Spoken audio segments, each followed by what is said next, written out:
నిరుద్యోగ యువత కోసం రాష్ట్ర ప్రభుత్వం కొత్త పథకాన్ని ప్రకటించింది. ఎస్సీ, ఎస్టీ, బీసీ, మైనార్టీ నిరుద్యోగ యువత కోసం రాజు యువ వికాసం పథకాన్ని ప్రవేశపెడుతున్నట్లు ఉప ముఖ్యమంత్రి భట్టి విక్రమార్క తెలిపారు. ఎస్సీ, ఎస్టీ, బీసీ, మైనార్టీ కార్పొరేషన్ల ద్వారా 5 లక్షల మంది యువతకు ఈ పథకం కింద స్వయం ఉపాధి అవకాశాలు లభిస్తాయని తెలిపారు. చాకలి ఐలమ్మ మహిళా యూనివర్సిటీలో ఏర్పాటు చేసిన విలేకరుల సమావేశంలో భట్టి మాట్లాడారు. గత బీఆర్ఎస్ సర్కార్ నిరుద్యోగ యువతను పూర్తిగా విస్మరించిందన్నారు.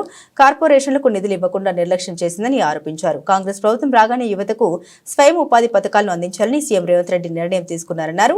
ఎస్సీ అభివృద్ధి, గిరిజన సంక్షేమ శాఖలు సీఎం వద్ద, బీసీ సంక్షేమ శాఖ పొన్నం ప్రభాకర్ వద్ద ఉన్నాయని తెలిపారు. యువతకు స్వయం ఉపాధి కల్పించాలన్న ఉద్దేశంతో వారు కార్యాచరణ ప్రణాళిక రూపొందించారన్నారు. ఇప్పటికే టీజీపీఎస్సీ ద్వారా ఉద్యోగాలను భర్తీ చేస్తూ నిరుద్యోగులకు ఉద్యోగ అవకాశాలు కల్పిస్తున్నామని, ఇంకా మిగిలిపోయిన వారికి స్వయం ఉపాధి పథకాలను అందించాలని నిర్ణయించామని తెలిపారు. 6,000 కోట్ల రూపాయలతో 6,000 crores 6,000 కోట్ల రూపాయలతో ఈ అన్ఎంప్లాయిడ్ యూత్ కోసం రాజీవ్ యువ వికాసం పేరుతో రేపు 15 మార్చి 2025 నుంచి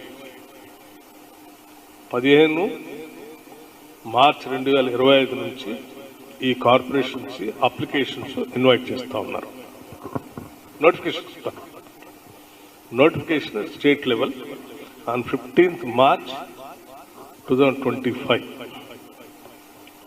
ఈ అన్ఎంప్లాయిడ్ యూత్ అంతా కూడా ఇచ్చినటువంటి నోటిఫికేషన్ ఆధారం చేసుకొని 15th March 2025 నుంచి 5th April 2025 వరకు, అంటే కనీసం 20 days వాళ్ళు అన్ఎంప్లాయిడ్ యూత్ అప్లికేషన్స్ అప్లై చేసుకోవడానికి సమయం ఇచ్చి